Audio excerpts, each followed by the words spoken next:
What we're driving today is a Toyota Corolla Hybrid LE 2020, brand new model.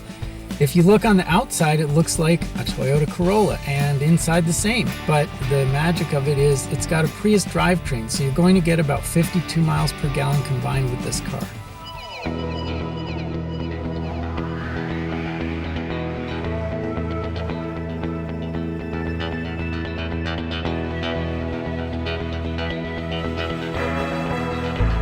One of the things that's pretty cool about this car is that as a hybrid, it's got some techie, nerdy features that are fun. There's a gauge here that shows you when you're driving where the power's coming from and where the regeneration is going.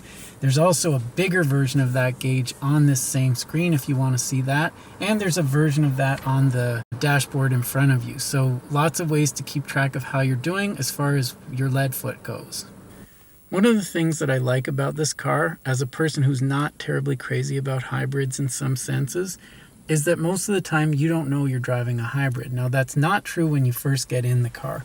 When you first get in the car, you do what you typically do in a lot of cars these days. You step on the brake and you press the power button.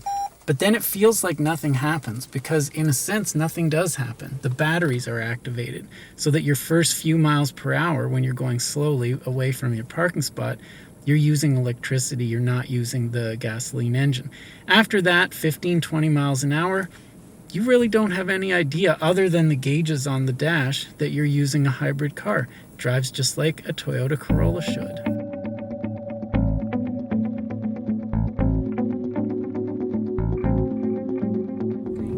Driving down the street, this car is much like any other, although at the first you're using electric, not gas powered, so it feels like an electric car. Once you get to about 20 miles an hour, the gasoline engine kicks in and everything's normal.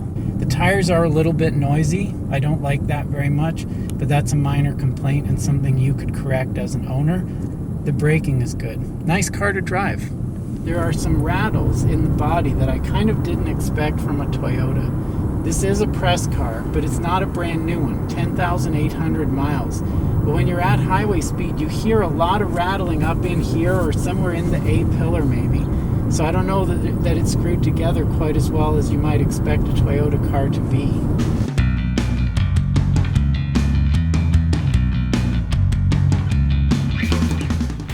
This car does drive well, and it's actually a lot quicker than I thought it would be. You never feel like you're lagging off the light.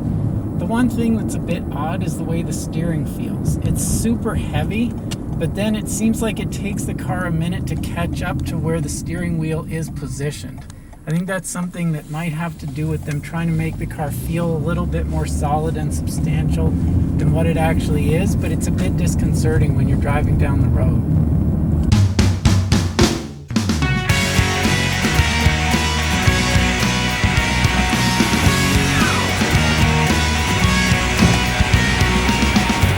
So that's another look at the Toyota Corolla Hybrid LE sedan for 2020. Not a bad looking car, although I'm not crazy about the front end. Maybe you can decide for yourself whether you like that Toyota look.